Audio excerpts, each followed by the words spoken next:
Hi, everybody. Welcome to the Game Go podcast, the podcast where we talk about video games and whatever the hell else we want to talk about. Hope you guys are all doing good. I am 8-Bit Hero, I'm Sonorith. and we want to wish you a happy new year. Belated one, I guess. Yeah, it's the first episode of the year. Yeah, indeed. Hi to all of you. Hope you guys are doing good with your resolutions. I Have no opinion on it. my only resolution is to make Game Go bigger, so it's already happening Did you do that? so far. So are you going to stop because you already met your goal? No, that's not my goal. Is like 10,000 people, so Oh, what happens if you don't make it? just try again next year. Oh, All right, those so answers weren't very... I didn't like those answers. Go ahead. hey guys, so we got a couple of news stories. Some of them are from the end of last year, some of them are from the beginning of this year, and some are even more recent than that. But the first thing I want to talk about was a swatting incident that involved 4 people, one of whom is only barely involved, unfortunately. Yeah. So, swatting is what's known as when somebody will call the police on an address and claim that there is a lot of bad stuff happening there, like a hostage situation or somebody killed someone, basically to have the police on high alert when they go to visit this address. And it's usually targeted at people that are streaming games so that you can see the result of it on their stream or something like that, you know? Yeah, that's when it became a big thing is like, oh, you're just sitting there streaming. Hey, I'm doing my thing. Oh, whoa, what the hell? Now the cops are at my door. Holy crap. The Yeah. SWAT thinks I have hostages, a bomb, whatever. So this is trolling taken to an extreme. Yeah. And so at the end of the last year, there was a Call of Duty match. A team lost. 2 of those teammates got into an argument, one of whom was goading the other one into swatting him, which is calling the cops to his address. So then that other person brings in somebody known for swatting. I'm not going to repeat his name because it's dumb and offensive. And an address is provided. So the guy calls the FBI or SWAT or whatever to this address and kills 28-year-old Andrew Finch. And the worst thing here is that he has nothing to do with anything. He's not a video gamer at all. And it's just a horrible, horrible, like, turn of events. Yeah, just a completely... This guy out of nowhere for this really, really dumb, stupid, bad joke. Yeah. Some guy lost his life who just was living... It was just another night for him. Mm-hmm. And then out of nowhere, the swatting incident occurs. I still feel it's a little bit on these guys too. But still, just the whole incident started out of a joke, and then they got way the hell obviously out of hand. Yeah. When they go to his door and they ended up taking this guy out, the guy who opened the door. What was his name again? Andrew Finch? Yeah. Yeah. So this was in Wichita, Andrew. But the person who called the police was in L.A. He's 25 years old, which, like, I was 25 a year ago, and I know better. I don't know, like, he just doesn't have... At 12, you knew not to make false reports to 911 in any way. Yeah. So they did arrest this guy who was involved and the suspect, and he's being extradited to Kansas City or to Wichita County, and hopefully gets put away because this is the 3rd time that he's, faced the law in regards to swatting. He's obviously not learning his lesson. So, I mean, throw the key away or whatever at this point. So, yeah, that's not a great way to end the year. But, people think that gamers are whiny and complain and entitled. And this kind of stuff doesn't help that perception. If you have half a brain, obviously you're not going to do this sort of thing, but like also don't facilitate that behavior in any other person if you are witness to it. Yeah, like laughing about it, donating to it on Twitch, giving someone followers for that is exactly in opposition to what we're suggesting here. Yeah. All of that is direct encouragement. Like we're over here doing just regular streams, and that totally pushes us to keep doing it when we get that attention, when we get that kind of response at all. It's like, oh, hey, look, someone put effort into this. And when it's something that's bad and super easy to do. You don't need anything special. Everyone has a phone, everyone has the internet. You can file emergency claims very easily, as, it's supposed to be. They're emergencies. But it's very easy to abuse them. Anyone can do it. And when you go ahead and in any way donate, freaking start throwing up all these like funny emoticons, all the emojis, it's you saying, yeah, this is funny and I want more of it. You guys want more incidents like this, is what you're saying, and that message can't be okay to keep getting passed on. Yeah. Yeah, I don't have anything else to say besides just don't swat. Yeah. It's pretty simple message there. Yeah, trolling is. I don't think trolling is generally funny. I mean, there are light-hearted, forms of trolling people, but when it gets to the mean stuff, and then even this, like, obviously this is too far. So just be nicer to people. I mean, it's New Year, and yeah, it's not worth it just for you to type. Like, what do you get from that? Anyway, it is. I totally understand the desire for attention as someone who likes streaming and someone who likes putting my voice and my like face this out there, like getting ourselves out there is something we want to do. And I understand that reaction to attention, but I guess it's just, I don't know, my parents raised me right, and I know how, I know what kind of attention I should be wanting to get versus literally someone dying because for the third time in my life I've swatted somebody. Like once wasn't enough, that, but just convicted and stuff. Yeah, okay, yeah, sorry, 3 times convicted. And it's like after the first time you got in an actual like brushing with the cops, getting caught, you don't think that was enough? You go and do it more time. I think this guy, it seems indicative of a bigger issue with this pattern, guy. Yeah. All right. Anyway, moving on to something. Well, somebody give him a friggin' hug. I mean, I don't know if that's what he needs, but we'll see if and when they sentence him. 40 hugs. 40 hugs a day for 40 years. Jim French passed away. Also, I believe at the end of last year. He is a voice actor who played Bill in Left 4 Dead. Yeah, I don't think any wrongdoings involved in this story. No, this is just a sad story. This touches me very personally. I played Left 4 Dead 1 and 2 for a very, very long time. I was very, very sad to hear about this. But, yeah, Bill. Old Bill. Canonically, he passed, and now the guy who played him, the voice actor, is now unfortunately passed. Yeah. He also did some other Valve projects. He was in Half-Life 2 and Dota 2 as some characters in that, but I think Bill is his most famous role. He did damn good. His lines are it's hard to say some of his lines are the funniest because everybody has damn good lines, but just like everyone else in the Left 4 Dead series, he was well written. Yeah. Okay, now for a bit of silly nonsense. The Devil May Cry series director Hideaki Itsuno says he's almost done with his new project. He announced it in 2016, which is now 2 years ago. And he said it was supposed to be revealed by the end of this last 2017. But I guess, there were some delays. And now he's referring it to it as Under Climax. Like as in the status thereof? Yeah.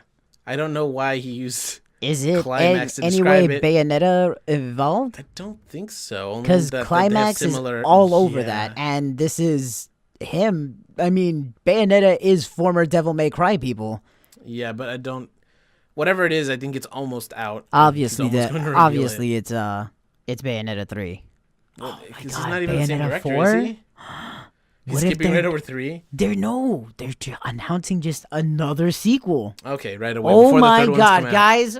First scoop right here. I solved it. All right, moving on. Overwatch. There's a little bit of news there. Jeff Kaplan has confirmed that there are more heroes and levels on the way. I never thought that they were going to stop at 26 after they released. Was it Doomfist? Is Doomfist the most recent? Oh no, Moira. No. Moira. Mm-hmm. But they did confirm that the next hero, number 27, is being internally tested. They do have others at various points of development, either concept or, further along. And they are working on new levels and maps to put out into the game. I knew they were gonna keep up with this because it's Blizzard, Yeah. and you know they have the foundation to go ahead and maybe for a good 5 years go ahead and with no problem support any one of their IPs. Well, StarCraft 2 is still getting stuff. It's yeah. Like eh, they could experiment with something, and like I said, maybe 5 years is where they're like, okay, this needs to go down. You know, Yeah. I don't know what. Yeah, they're doing damn good, and I didn't expect them to ever really stop, like you're saying, but I didn't know they were gonna be coming out with stuff this So frequently. steadily? So you know, yeah, Well, steadily. because the big gap, I think Ana was the first character, and then Sombra, and it just Sombra seemed like took a while. forever. Yeah, But so after Sombra, They I started think that's churning him when out. it like became a predictable, like, oh damn, and even surprising. Like I'd go and play one new game for like just a month, and then come back to like a new character and maybe like two brand new levels or not levels, Yeah. but modes. okay, yeah. Some kind of major update. Like first arcade mode came in, and then they started adding the things to That the was arcade I mode. forgot how big a deal that was. Yeah. Yeah.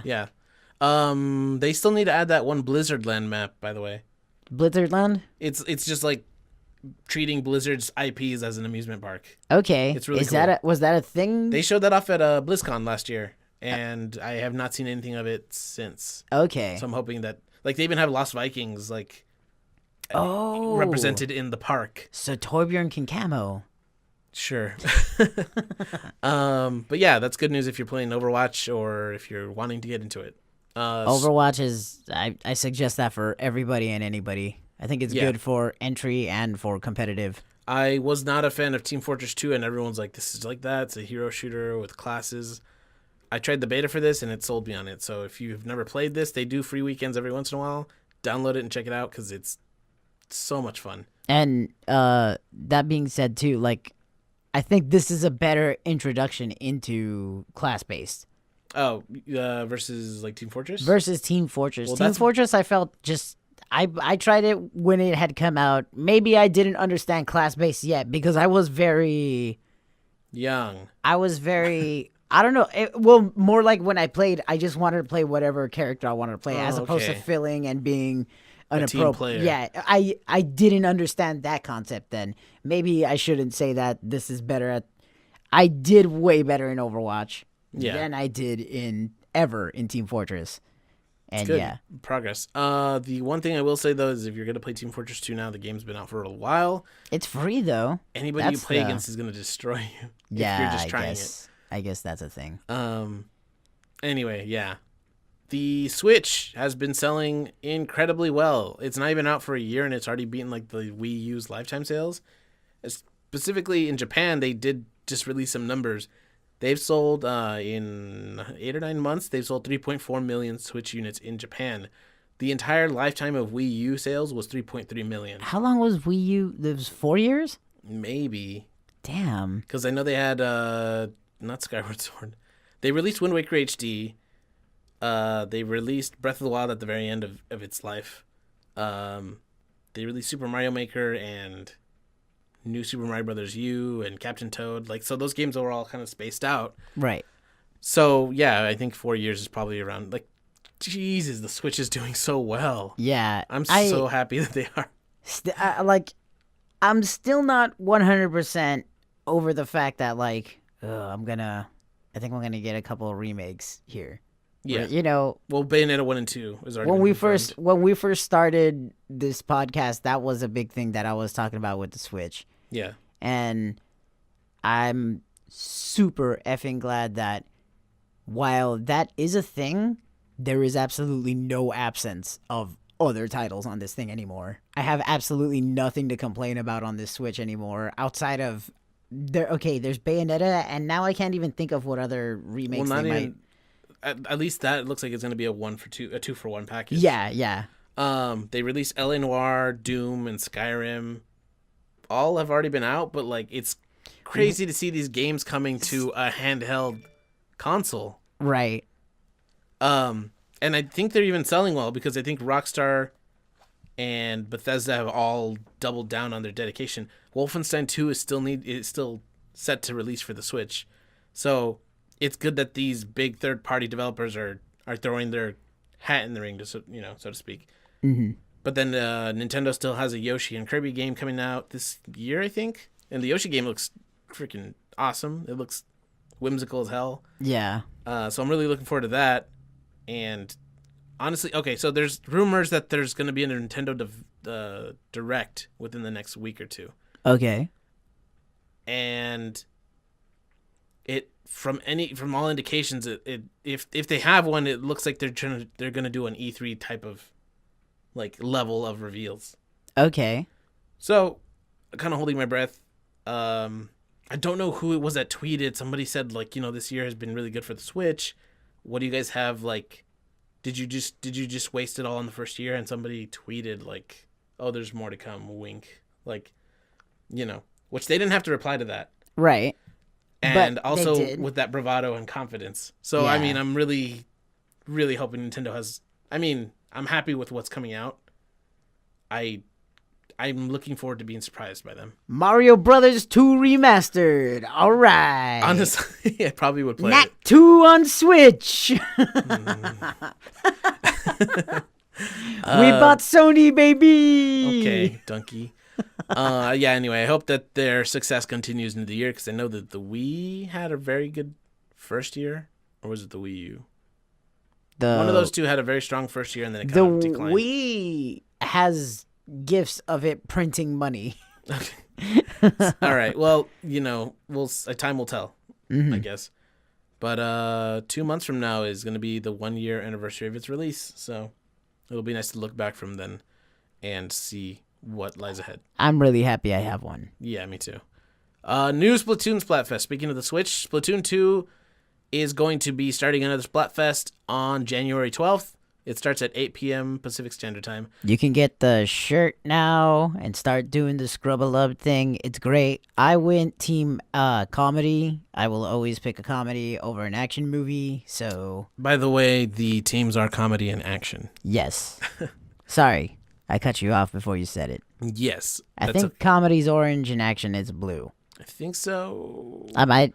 They still need to do another one like the ketchup and mayonnaise. What were you going to say? Blood.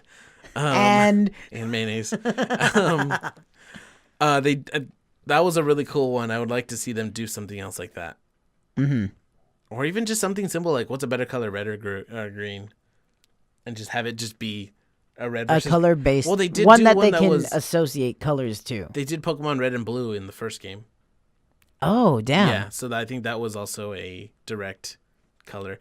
So then, okay, so if you played Splatoon 2's single-player campaign, which not many people did, I don't think, Yeah, I the haven't. paint looks so much nicer than it Yes. does in the game. It looks sparkly, like little bits of glitter in it. They use that for Splatfest as well. Do they really? I believe Because so. they could do a gold and silver Pokemon.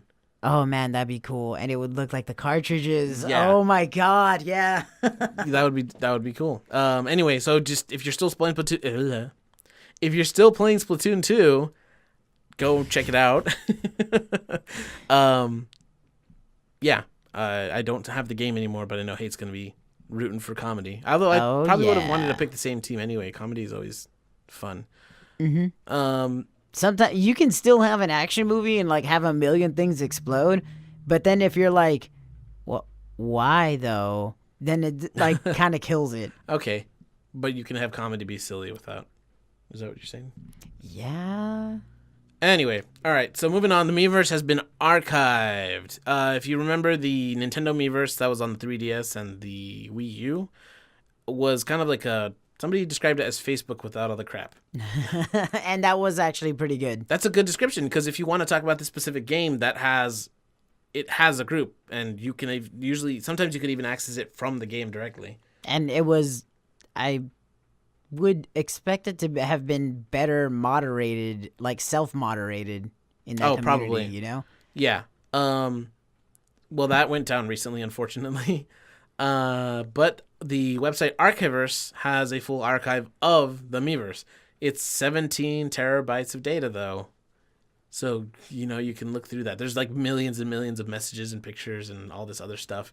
And if you want to go and relive those glory days, you can go and take a look at that. Yeah.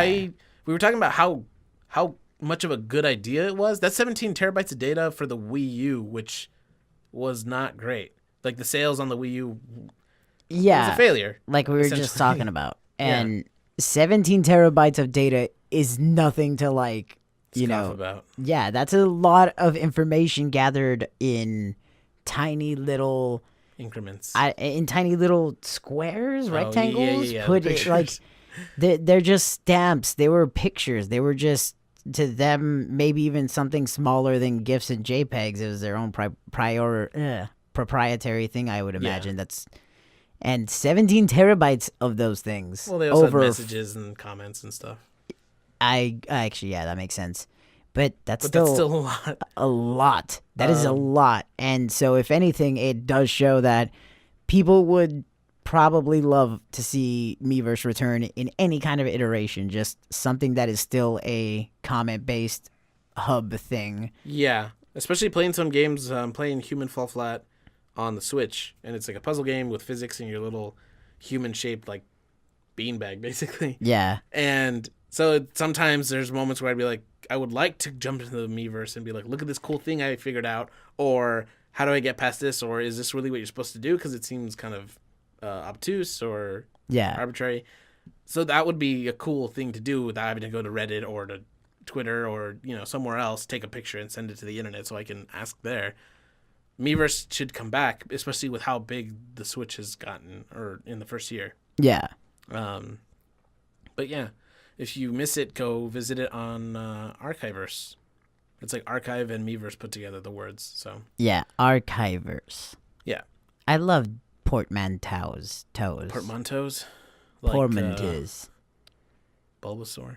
That's Bulbasaur. Good Old Games. They are like Steam, but they're owned by, I believe, CD Projekt Red. So they do have a more narrow, curated selection of games. You're not just going to find every game under the sun Yeah, like you would on Steam. Somebody looks at the games there before they goes up. I'm sure it's multiple people, but I don't think you'll find as much shovelware there as you would on Steam. But they apparently don't always make decisions that everyone agrees with. There is a game known as Opus Magnum, which is kind of a puzzle game with some programming undertones. You have to figure out puzzles, and you have to basically make a program within the game's confines that will let you make the solution using There's- little orbs and alchemy and all that. Syntax and logic is kind of a thing Yeah. in it. But the game has been rejected, and they don't really say why they rejected it. They just said that it just didn't, and we can't really get into it because every case is individual. Yeah. It sounded roundabout, Yeah. or maybe the guy who is talking to them didn't really know what it was up. It just sounded like it was elusive. Cookie cutter kind of answer. Yeah. Yeah. And we looked at the game a little bit. We looked at some of the GIFs and images, and it doesn't look like it's just a generic puzzle game that you'd find like Candy Crush. or Yeah, anything. my first suspicion, because we go on the site and I didn't immediately see any puzzle games, and there actually isn't a puzzle Theme. A or puzzle theme. genre. and I had figured at first, I just kind of jumped to a conclusion, oh, well, if they're trying to have better curation of their things, they probably discount puzzles because they don't even want to deal with match 3 Yeah. shovelware games. There's a ton of those out there on every other platform. So I had imagined that, and then he just put in the word puzzle in the search, and then it's like, oh, okay, no, yeah, they totally have puzzle There's games. a bunch of puzzle games here. Yeah. No, it didn't seem like, the same old Oh, no. garbage, but Definitely, like, this stands out enough. I think it would yeah, fit that in at Good assumption Old was Games. definitely wrong of me. Yeah. Or not wrong of me to make the assumption, but I was definitely wrong. Yes. So yeah, I wonder what it is that is not getting past their guidelines, or what is Yeah. breaking their guidelines. It doesn't What look is, like just any old iOS, like Candy Crush or whatever. it just seemed like there was no reason for it to not be accepted on any platform. Yeah. That looked like a which- totally standard puzzle game. Yeah. But whatever the case, I'll mention it again if there's any light brought to the situation, because that just it doesn't really seem right. Although, I mean, it is their own thing, so maybe somebody just didn't like it and was like, nah. It Yeah. doesn't tickle my fancy. I guess that's the one way of saying it. But yeah, so that's unfortunate. Paladins. Have you played Paladins? You play Paladins. I played Paladins. Paladins is a free-to-play hero shooter, MOBA kind of game. Yeah. It's more of a MOBA, but it definitely feels like Overwatch, I think. It's A lot of the same objectives. I feel like it is kind of, I don't want to say Overwatch clone because Overwatch was clones of something of other things, but it's like you can see the similarities right away. Yeah. and the There's character, even a little red dwarf that makes turrets. there's a soldier Yeah. who yeah, Which that's essentially- fine as an archetype, but to have the dwarf, similar color scheme, makes turrets. Yeah. Like those, yeah. Just Alongside that turtle who does the pull in with the hook and shoots you in the Molcar or face. whatever his name is. Yeah. Yeah. Anyway, Paladins is receiving, well, they're going to receive more flack for copying another game. They introduced and announced Paladins Battleground mode. Indeed.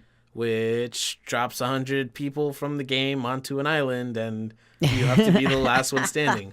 I think they said that the map is like 300 times larger than a normal Paladins map, Okay. which sounds like a big deal until you remember that Paladins is a hero shooter kind of game, so the map's not going to be huge. Anymore. Yeah, it's not that. It's not It's the just a biggest weird thing. number to throw out there. Like, it's 300 times bigger.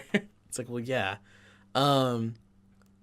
You're just going to drop on an island and try to be the last one standing. I'm not sure exactly. The trailer didn't show me anything really important. It shows the characters fighting each other as they might in any other game, but I don't know what the focus is. Like, wouldn't you just pick a tank like that can heal or put up shields? Because then you have the most survivability. I don't. Yeah. I don't- imagine that because one of the big differences with this and Overwatch is that this game allows for a ton of different Setups. setups and loadouts with your characters. So like they're really crazy. Like there's only one of the things that you heal while sprinting, like when you're that the soldier, he okay. also has a sprint. And so one of the cards would let him heal while sprinting Oh, as alright. opposed to having to everybody can rest. Oh, so it and heal. augments his abilities. Yeah, and that's what I'm saying is the thing with the loadouts. Okay. Is that's how it lets you change up on this one. I kind of wonder because everyone can heal in this game. Yeah. So if then, you duck out and just hide for about 30 seconds, maybe 15 seconds, something like that, you start healing automatically. So when you have a 100 man thing like this, like Yeah. Battlegrounds, I don't know. I guess it's just gonna be down to who is better at the one-on-one thing, like in a brand new encounter. Yeah. Okay. Yeah, maybe because you do level up in matches of paladins, right? I don't know that you level up, but I don't know that you get stronger mid-match. You do. You buy items and stuff. I forgot. So yeah. maybe part of it is that you have to fight. You can't just hide like you would in PUBG and hope to be the last one standing or one of the few last standing. Right. Maybe you're going to have to try to level up by killing other players.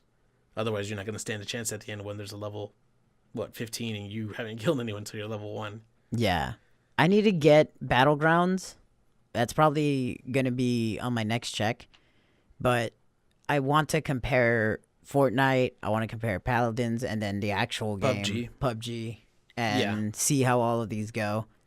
Well, because, I mean, PUBG wasn't even the actual first one to do it, right? No, there's H1Z1, I don't know if it was called King of the Hill or Survival or something. Right. There was also the Culling. There's other games, and it just seems like One PUBG of the was things the that one I wonder, too, is what is making PUBG stand out from those? I don't know. I mean, there's a lot of streamers that picked it up, and it blew up after that. But I don't know if the game is actually better than the Culling. Like maybe it has more polish because the game is not pretty. Right. But that's not the intent. Mm-hmm. The intent is to provide a solid experience, which now it happens. That is they've accomplished, I think, what they wanted to do from the start. Right. I don't know how it compares to H1Z1 or the Culling or anything else that came before that. Yeah. So, but I mean, it is the most popular now. So, I mean, I'm sure that's saying something. I don't think it's just a few streamers were like, this game sucks compared to this, but I'm going to play it. And then it just got bigger. Like, Right. I don't know. It's weird because just looking at it, when you look at the other games that were doing it, and if you were to just pop them like, in a quick compilation of clips and stuff, yeah. you see a lot of similarities and no, even, I mean, without really diving into it, thinking off the top of my head, it's like I don't see any big differences between the ones outside of you're used to a certain game's mechanics. Yeah. Like Fortnite has building. So you would, yeah. So I assume that it's like, oh, it works with my prior knowledge to this. Yeah. I don't know. I'll definitely try it just to see what the deal is. But it just seems weird that they're just kind of they even took the just battleground part of the name. Like they weren't even Yeah, they just subtle popped it right about in there. And so if you play Paladins or if you want to play another free-to-play Battlegrounds game, here's one coming out. Indeed. Yeah. That's it for the news. We've been playing a few games though this over the break. Yeah. What have you been playing? Actually, there's a couple of games. I don't know that. Did we ever talk about going back to I think in December when we played Five Nights or the I think we pizzeria did. one? We did talk about that. Okay. I think so. Well, yeah. Okay, so Doki Doki. Doki Doki Literature Club. Holy crap. So this is the visual novel, which This is is like a game where you're usually in the first person and it's mostly text and you're conversing with other players, or not players, characters, making decisions that influence the story. Yeah, But this it's has mostly been text. this has been a genre since way back when. It was way bigger in Japan up until like maybe 2 console decades ago, 3 console decades ago, I think. Generations. Did I say Decades? console decade? Yeah, I don't what know the what that even is. I don't know. But yeah, like about 3 console generations ago. That's when it started getting a little bit bigger on PC too, and getting more you common remember over here. on the DS, Phoenix Wright and that one game 999. Yeah, 9 doors, actually, those 9 were starting to. Those were our first introductions, I think, first major introductions into it, and then it started bringing on, like, it started making it common for all the other weird little Ero mangas and things like that to start showing up over here. Yeah. But anyway, this is like most other visual novels. Up until, without saying any spoilers, all I'm gonna say is that it seems that you're gonna go through your first playthrough almost completely, seemingly as standard as any other romance visual novel game. Everything, the game's basically you start out, you have some neighbor who's really anime excited. How do I say that? Giddy, girly. Woohoo, yeah! I don't know. Hyper! Oh, she's hyper and excitable. Okay. Yeah, and she has some literature club that needs members. She drags you. I didn't know she introduced you to it. She's the one who introduces you into the club. So she brings you into it, and she's hoping that you're gonna like it because I don't know if there's a requirement that all the students join the club or what. For some reason, it seems that the guy is obligated to that day pick a club to join. And they're very much the girls in this literature club. There's 4 of them. They all become the romance options. So you talk to all 4 of them, sharing poems, going back and forth. And the poem writing is kind of an interesting concept. It kind of sucks that it doesn't. I wish it generated. Anyway, I don't want to spoil it. But yeah. You do write poems, you get to know these other girls, and by getting to know them and talk to them, that's how you know what to make your poems about. And it gets crazy. Like I said, you're probably going to do a run in about 2.5 to 3 hours, and that'll be your first playthrough of one game. At the end is when it's going to start getting weird. You're gonna quote unquote finish the game, and then you're gonna realize, there's multiple endings, and playing it once is not at all enough. You really got to keep playing and exploring, and things get crazy. This is not a romance visual novel as much as it is a horror game. It is, and like without spoiling it or saying anything else, that's all you can really say. It starts getting creepy. It starts getting weird. Things scare you in different ways. It's unsettling. Very, very, and it does it at first in very subtle ways, and then it decides to just throw you for a loop every once in a while. It gets crazy. It is. I have never played any of these. I have never been interested in any of these. I have seen them, and I had absolutely no desire to ever want to touch them. Then I heard about this one. I heard To all be the hype fair, around it. very rarely do they end up the way this one does. Exactly. That's why this one I feel is worth playing. I've never heard of any visual novel actually like that anybody would suggest and say is worth playing, going through, reading, get all the endings, whatever. This one seems cool. This one is awesome. Like everything that it's done so far. Maybe it could have done the first run sooner, but then again, maybe it's part of they got the good amount of the. I was gonna say subversion. But yeah, okay. That's what I mean. Yeah, charm. Also, if you guys are interested in listening to me do a bunch of different voices, you guys should check out the archived Game Go live streams of the game. Playthroughs, yeah. I did 4 different voices for all 4 different girls. Well, 8 different voices. 2 different sets on 2 different days. Yeah. That was fun. So you're enjoying the game. I can't wait to keep going through it. Also, did some Doom. Doom is pretty freaking cool. What did you play it on? I played it on the Switch, which is another pretty big surprise that it even came out on that. Yeah. That, Wolfenstein, Noir, Skyrim. I wasn't so much surprised about Skyrim. Skyrim. LA Noir, though, as well. Like, Nintendo is really making sure that the world knows we're not trying to be just for kids. This system will make everyone in the happy family. In the family happy. Yeah, I was going to say. This isn't, every game on here isn't for the family. But this console, it's for your effing family, damn it. Everyone can play it. The problem is that because it is also handheld in nature, it feels like more personal. Mm-hmm. So I don't know, like the family gather around my Switch, I'd be like, no. In either case, it's got something for everybody. Yeah, like, it does. Us, we're more. I can take it. It's my Switch. That one is mine. I bought it. But if I had a family one right there, it's like, yeah.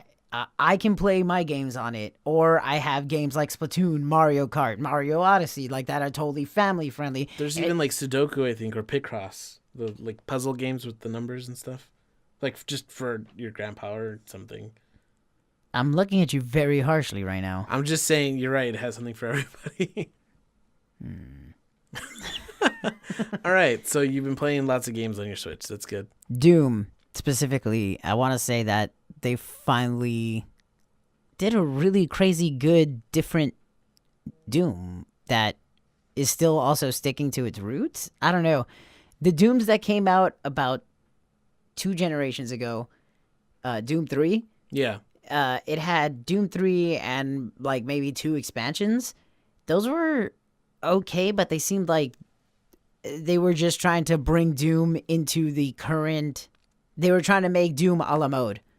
Half-Life was really big, and the gravity gun was just blowing everybody away. Oh, right. So everything and anything was throwing some stupid excuse to suddenly have you grab every stupid item in the game and somehow throw it. That's why Star Wars Unleashed.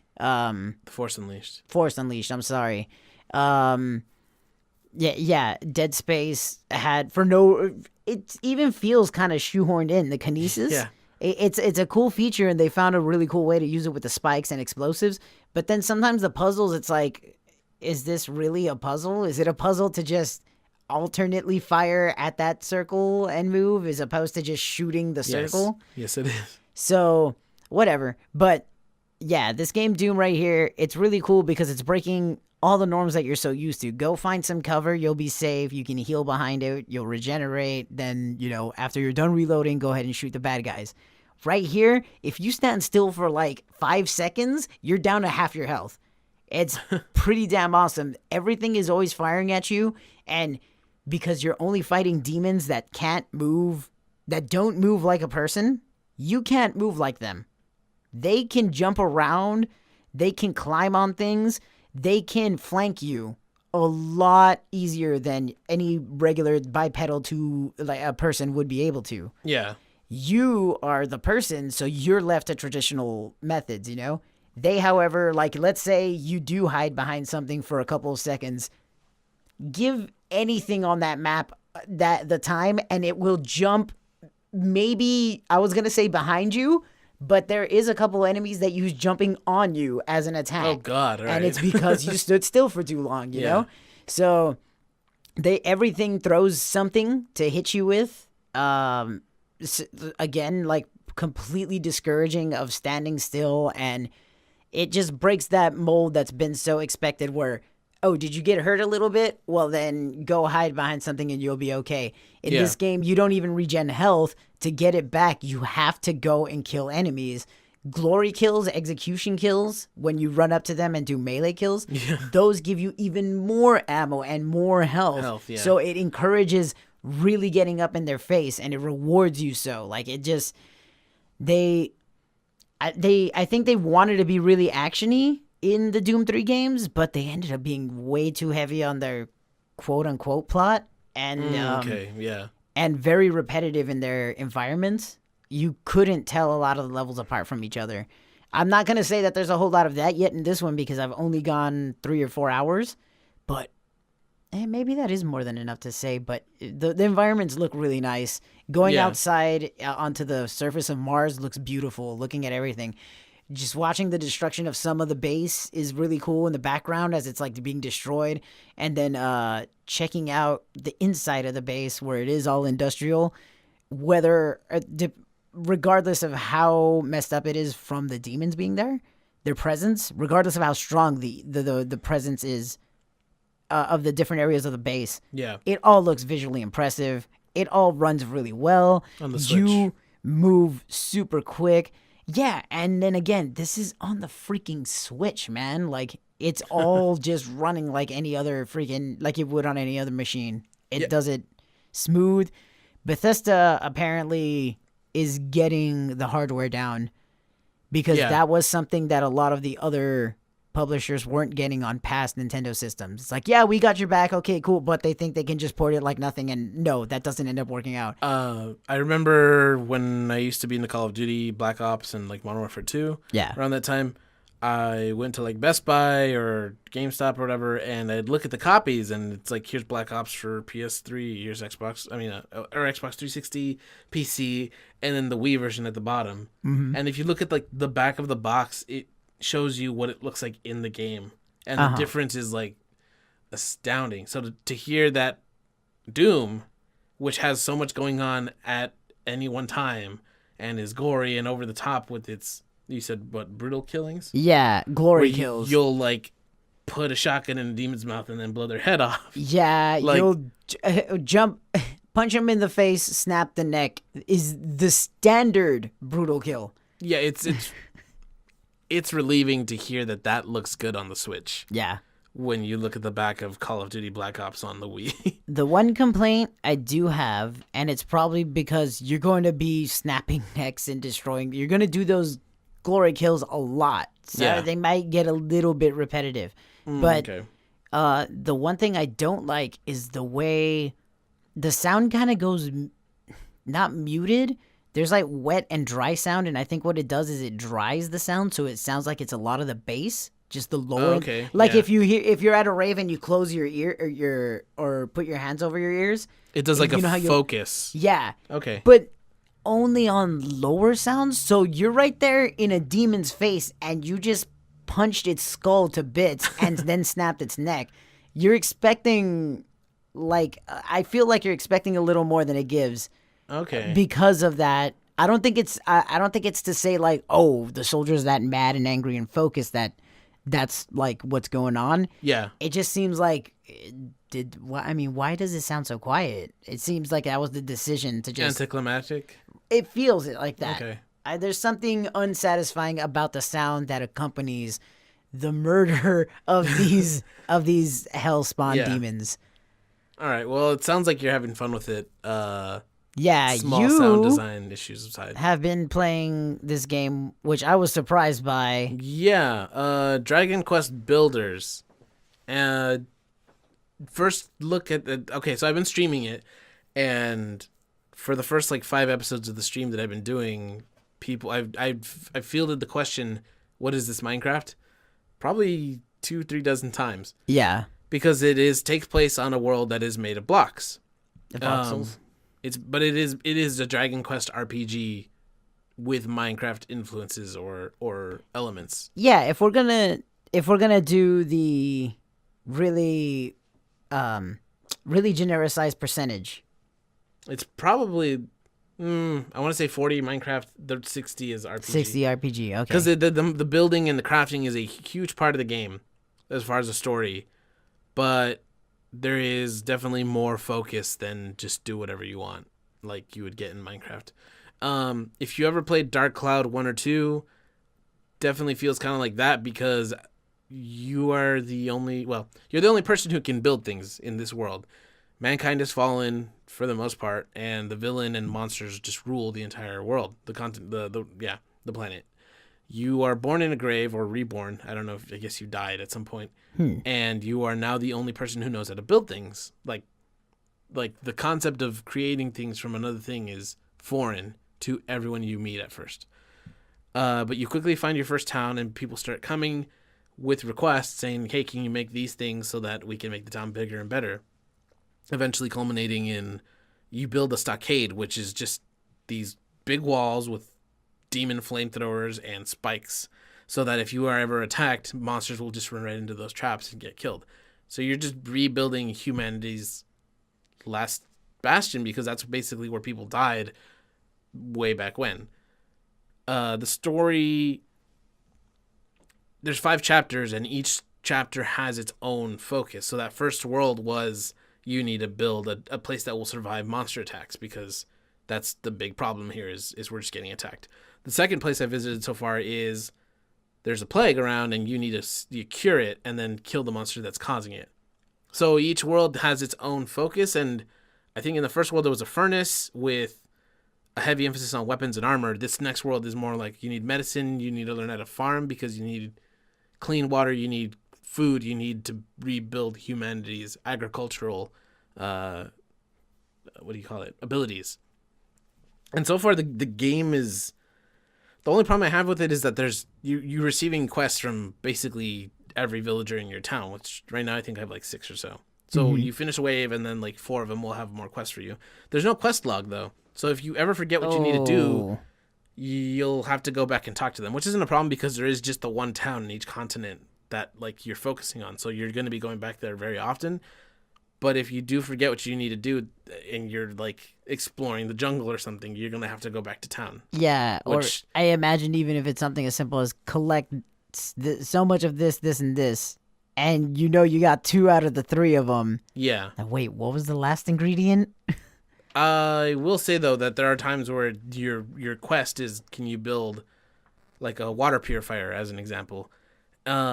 You can look up all the recipes that you've ever made or that and just cross-reference the materials there. You won't have to go back to town to make sure, I just need to get this one item left. I just need to find where that is. So the game does a lot to help you out. And in fact, once you finish the first continent, they give you kind of a free roam world. It's called Terra Incognita, where you can just build whatever you want. You can share your designs with your friends and vice versa. And it's just an all-around chill, free build mode. I like the name. Terra Incognita? Terra Incognita. Yeah, it's cool. But again, there is the story chapters. And the cool thing is, so when you finish a world, you go to the next world and you lose everything. Minus maybe like a hammer or a club to break blocks with. Initially, I was disappointed by that. I was like, well, that sucks. All this stuff I built up was for nothing. But, I mean, you're leaving that for those people in the story. But from a gameplay perspective, it's very easy to get overwhelmed with the materials that you need in each world. So it's kind of nice to have a clean break and be able to start from square one again. without 99 of this block that you might not need, but maybe you do and you don't want to throw it away because what if you do? So Yeah, that's like when you lose all your pictures on your phone. You do a restore, and you're like, I really wasn't looking at those anyway. yeah, what are you doing with them? If you have a pack rat mentality, this is good for you because you leave everything behind and you don't need it. So so far the game is a lot of fun. I think people initially believed it was kind of lame or silly, but I think that the viewers that I've had are actually getting more into it. So, it's enjoyable for everybody. And I think it even got a price cut pretty dramatically. It was 60 recently and it went to 30. At least that's what I bought it for, and I think it stayed around that price. So it's definitely worth checking out. And they did announce Dragon Quest Builders 2, which is going to be coming to the Switch among other consoles. I think PS4 and Xbox One. Cool. So you already did one of them. Like, you're doing this one, you'll be right at the tail end. I'm hoping I'll finish this before the second one comes out. I'm not sure what the release date is on that yet. That's right. But it's a lot of fun, and if you enjoy, like, the only thing is, though, it's like you can customize your character, but all you do is like change the hair and skin color and eye color. So it's not a whole lot of customization. You can be male or female, but there's only the one design for each one. Mm-hmm. But the game is fun. So if you want, if you couldn't get into Minecraft because there wasn't enough focus, you just kind of got to do whatever you want and you didn't know what to do, this is definitely the game for you. Because Yeah, that was definitely my issue when I first started it up. I will have to lend this game to you because this game always has something for you to do. And even when it tells you, oh, we just need you to build whatever you want so that the town gets better, levels up, you already kind of have some stuff in mind that you're like, oh, I can build this thing that I haven't needed to build yet, but now this will give me points for the town to level. So Okay. it's a good focused adventure. So far, I'm having a lot more fun with it than I expected to. And I definitely recommend it for just anybody who enjoys Minecraft, Dragon Quest, RPGs in general, but it's also just super lighthearted and relaxing. So it's a must buy, I think. Cool. We also today played Man. yeah, we almost forgot. No, I didn't forget. Oh. I Yeah, can't we also forget. tried Getting have you Over guys- just a little game. I haven't heard about it before this, but yeah, Bennett Foddy's Getting Over It. Getting Over It with Bennett Foddy, yeah. Yeah. If you follow any streamers at all, they probably played the game. And Yeah, I was being sarcastic. We have joined those ranks. The game's called Getting Over It with Bennett Foddy. This is a man who created the game QWOP, which, if you don't know, it's about a Olympic racer whose legs and thighs are being controlled by QWOMP, and it's super difficult because if you push one the wrong way, the guy will do a black flip or just fall on the floor just flat, and it's very Yeah. difficult. It was hilarious seeing it, and it's funny failing because then you see your At guy first. flailing, flopping all over. He's just trying to run, and they Yeah. found some way to make it really hard for you to move a man's legs in that game. Yeah. So, inspired by some other indie game called Sexy Hiking, Yep. which it's the same concept, exact same concept. So I guess he took that idea and then made his own version of it. It's definitely a lot prettier than Sexy Hiking. Indeed, Sexy Hiking has like just a stick. Oof. It's like It a doesn't even have face a with arms. Stick, though, because it's just the main character and then the object. There's no arms or no stick connecting them. Okay, It's really weird. it's just and he just has a pickaxe, right? Something like that, yeah. And yeah, I don't know why it's even called Sexy Hiking. There is no sexiness in any screenshot, at least. Anyway, so in Getting Over It with Bennett Foddy, you play as a bald man, half stuck in a cauldron. You only have your upper torso and your arms and head that you can see, and you're holding on to a sledgehammer called the Yosemite. The Yosemite Hammer? hammer, apparently. Okay, so you're basically dragging yourself and swinging yourself around using this hammer. You can, like, push down against an object to kind of lift yourself up with the hammer and then kind of fling yourself or hope to fling yourself. And you have to try to get over and around and through and across all these obstacles. We played for 2 hours and we barely made a dent in the game. Yeah. In part because sometimes if you screw up, you will fall, and the world is built in such a way that you fall nearly to the beginning of the world. Yeah, like, It's very frustrating. progress basically just is altitude. Yes. And so because of that, every time that you fall, there is a big ugly chance that you will take a really big nasty spill and lose possibly I was going to say hours worth, but I don't think it got that bad with us. No, I mean, we only played for the 2 hours. We split like 2 hours, and A lot of fun, but there was still parts where it's like, oh man, that took you like a good 10 minutes to get past, and that progress is gone. yeah, it's fun, and I think everyone in that, because we live streamed it, and everyone watching was very convinced that I was angry. I think the worst I ever did was like a sigh of like Yeah, annoyance. I timed it. I was like, it's 40 minutes in. We have our first sigh of frustration, gentlemen. It never got beyond that point, which I'm kind of proud of myself for not losing my cool with it, because there's Yeah. one moment I got the farthest I'd ever been and made a mistake and fell back to the beginning of it. That's when we switched, but you weren't even yeah. You fell almost to the beginning, and that's even when I decided like, okay, you know what? Screw it. I'll take over right now, and that way I get to try. Okay, yeah. I was like, okay, that I expected something like that to happen at some point. But then it's like you weren't even. Yeah. You can see why people would get mad. I played like within 5 minutes. I was my first yell. Yeah. Check that out if you want. It's on our YouTube channel. But and then so the reason that the game I think is talked about so much isn't just because of the mechanics of it, but the whole time the creator of the game, Bennett Foddy, is feeding you these inspirational or not condescending, but just he's saying things to you about how hard it is to lose, and sometimes that's what you need to get better. He's saying quotes that are just, some of them are literally related to climbing. Most of them are about overcoming struggles or just the sense of loss. And he's simply saying them. He doesn't really, there's sometimes where he literally will suggest, oh, that can't feel good. Maybe you might want to take a break now. Lost a bit of progress.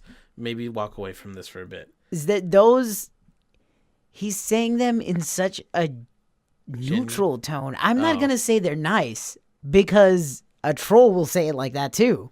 I think he said it that way to avoid coming off as too. And so when you say it just straight up neutral, like as it's soft voice, it's not angry, it's not any, it's just it seems matter of factly, you know. Yeah, and that's a good way of describing it. And it's like, if you are already mad, it doesn't matter.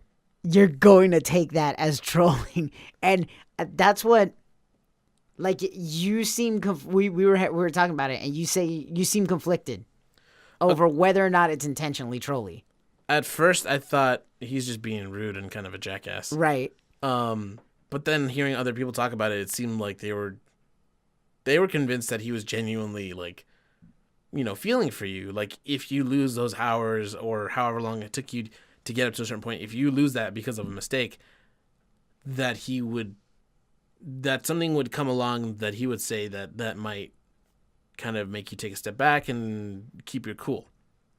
And so I thought maybe I was the only one who thought he was kind of being a troll or trying to get a rise out of you by saying something like that while you're already kind of annoyed. It's like kicking someone while they're down, or yeah. But apparently you think so too. Sorry, yeah. I guess I confused your point of view on it, because I was gonna say, no, I feel that stuff is totally trolling. See, now I've switched where I do feel like maybe he is trying to, like. Initially, I was on your boat. Then hearing other people talk about it, it brought that conflict up where I'm like, well, is he being rude? Is he trying to be a jerk? Or is he trying to, like, motivate you or console you? And now I'm in that boat where it's like he's trying to, like, you know, he knows how hard you're struggling based on how much time you've spent and how much you've lost. And I think he's trying to tell you it's going to just feel so much better when you finally get through it. And I know that it's hard and it doesn't seem like you ever will, but I think you will. Okay. I don't know. Looking, it's like, I feel like this is a masterclass in trolling. It's like, all of this sounds like I'm being nice, But really, I'm just gonna sit back, relax, and watch as this guy breaks his computer. I mean, yeah, I think somebody broke a keyboard. I don't know. I'm sure people have people have gotten mad at this thing. I know that. And then there's some stuff in the game too that is Surprising. hindrance. No. Like there's a coffee cup, and this is, I believe, Oh. the first object in the game that is not static. Yeah. Everything else you can, like a twig on a tree, you can use that to push down on the sledgehammer and, leverage your way to progress. But this coffee cup at the beginning of what is, starting to become more frantic actions to try and get up a cliffside, if you try to save yourself on that, you're going to end up falling. And I feel like that's when one, not trolling, but he is definitely like, this is designed to test you. This isn't supposed to be easy. Okay. And so I think that's kind of where some of that mentality comes from. I kind of felt it was a little bit unfair to also put it like on the corner of a thing. Yeah. You know, Yeah, like on the cliff. it's still early enough in the game, You won't lose a lot of progress. but I still I think you'll feel lose enough progress that it's like that is a really hard way to teach me that lesson. That is a really harsh lesson. Yeah. If the lesson was not everything in the game is static. Yeah, but overall I enjoyed it. It was $8. If you can spare it, I would recommend trying it. It's you even said it feels kind of zen-like. Mm-hmm. Because I mean, sometimes you are repeating the same motions over and over again to try to get up over something. You know it should work, but sometimes you just don't hit it quite right, so you have to kind of repeat, bring the hammer over and drag yourself along. Yeah. And it is kind of relaxing to be able to, like, okay, this part I kind of got down. If you make a mistake though, like if you start getting upset and you start moving more erratically, even the simplest things are gonna be difficult for you, which I probably yeah, just you're a gonna life start lesson. flicking yourself around and everything. Yeah. But the game overall, I think, is really enjoyable so far. I haven't lost tens of hours of progress yet, so we'll see what happens if we keep trying. So yeah, that's what we played over the break, actually, because it wasn't just this last week. Yeah, I'm trying to think of anything else, and I think new stuff. That's pretty much it. Yeah. I downloaded Fortnite, but I haven't gone so far as like more than 5 minutes of trying it. The first Battlegrounds match I tried in it, like I died in a minute. That'll so I was happen. like 93rd of 100. Progress, you can move up from there. And then yeah, we already talked about Paladins. I tried that. I want us to try that on the stream with everybody. That would be fun. But yeah, that's pretty much it. Cool. All right, so we got a couple of games coming out this week. The last few weeks have been pretty bare considering the holidays and everything tries to come out before Christmas and not after. So we have a few games this week, though. For Wednesday, January 12th, we have Albert and Otto for Xbox One and Space Hulk Ascension for Xbox One, I believe. Thursday, January 11th, we got Planet Base for PS4. The rest of these games for the 11th are all for Switch. The Escapists 2, which looks super fun. Super Meat Boy, which is super fun. Indeed. Fury, which is pretty cool. Of Mice and Sand Revised, which I've not seen too much about. Actually, I don't know the rest of these games. More Hun Knights and Castles, Energy Invasion, Draw Stickman Epic 2, and Jolt Family Robot Racer. I'm 90% sure those last ones are all going to be eShop. Oh, for Smaller sure. games. Draw Stickman 2 looks like there's an evil Stickman version of you Draw or something. Stickman. And you have to Make a move. pretty much, yeah. Of Mice and Sand, you're building a roving, like, desert giant machine. It looks like a vault, but above ground. Did you ever play that Fallout Vault game for the phone? No. Oh, okay. It looks like a big thing above ground that's just exploring the world, and you have to try and find resources to keep going or something. Weird. It looks kind of like cool. It's just a bunch of mice. Wild inside. West. Kind of, except, it's a tank instead of the A weird big spider thing. Yeah. Crazy. Yeah, it looks cool. Friday, Wild January West. 12th. Da-ba-da-ba-da-ba, Wild West. Friday, January 12th, we got Flying Tigers, Shadows Over China, coming to Xbox One. As Kend to the World Beneath, coming to Switch. And Brawl, coming to Switch. Brawl is the That's that Smash Bros. Clone with the. I know there's Brawlhalla. I don't know if Brawl is. I think Donkey Also. did a video on this one. He did that one called something else. Okay, but that's not I it. don't think Brawl is the game that you're All right. thinking of. Never mind. Monday, January 15th, you got Gunhouse coming to the Switch. And then Tuesday, January 16th, you got Street Fighter V Arcade Edition coming to PS4 and PC. The regular Street Fighter game will also be updated with this for free. So if you have the original Street Fighter disc, you don't need to buy anything Do you know how much it is? It's free.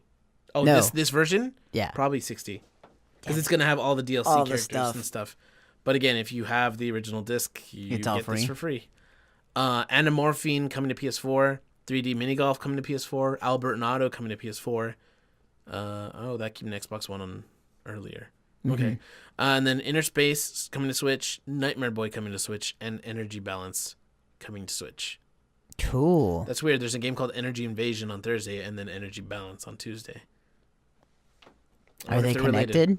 I don't think so, but maybe. I think we have to call the FBI over this. We'll do that after the match. I mean, after the recording. But you know what? That's actually going to do it for us this week. This has been the Game Go podcast where we talk about video games and whatever else we want. I'm Sonorith, Hey Bit Hero. and we are Game Go. If you enjoy what we do, or if you want to support us more, you can watch our live streams at GameGoPodcast.com/YouTube. If you go to GameGoPodcast.com, there's actually now a Find Us At section. All of our big presences online are there. There's like Twitch, YouTube, Discord, Twitter, I think Facebook.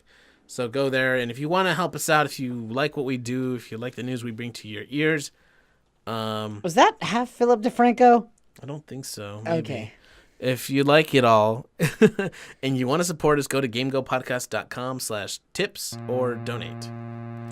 Or Yeah. donations. Or donations. And anything you can give is more than enough to help us continue doing what we do. But until next week, we will see you guys. Thank you guys. See ya. See ya.